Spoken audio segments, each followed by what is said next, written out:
So, speaking about the structure of the org, so OpenAI went stopped being nonprofit or split up in 20. Can you describe that whole process? How So things stand? we started as a nonprofit.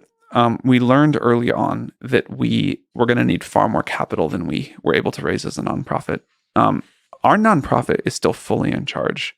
There is a subsidiary capped profit so that our investors and employees can earn a certain fixed return.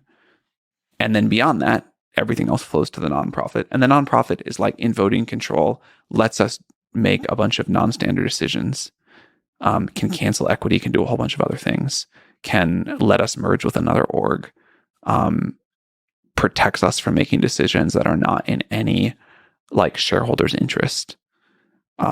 So I think it's a structure that has been important to a lot of the decisions we've made. What went into that decision process for taking a leap from nonprofit to capped for-profit?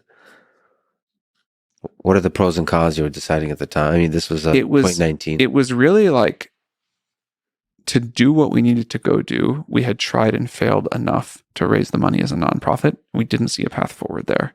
So we needed some of the benefits of capitalism, but not too much. I remember at the time someone said, as a nonprofit, not enough will happen. As a for-profit, too much will happen.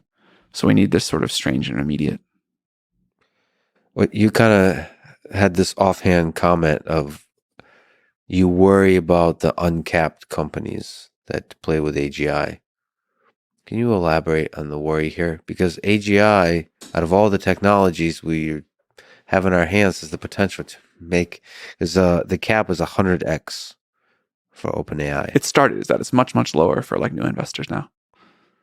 AGI can make a lot more than 100x. For sure. And so how do you compete? Like stepping outside of OpenAI, how do you look at a world where Google is playing, where Apple and Meta are playing? We can't control what other people are going to do. We can try to like build something and talk about it and influence others and provide value and good systems for the world. But they're going to do what they're going to do.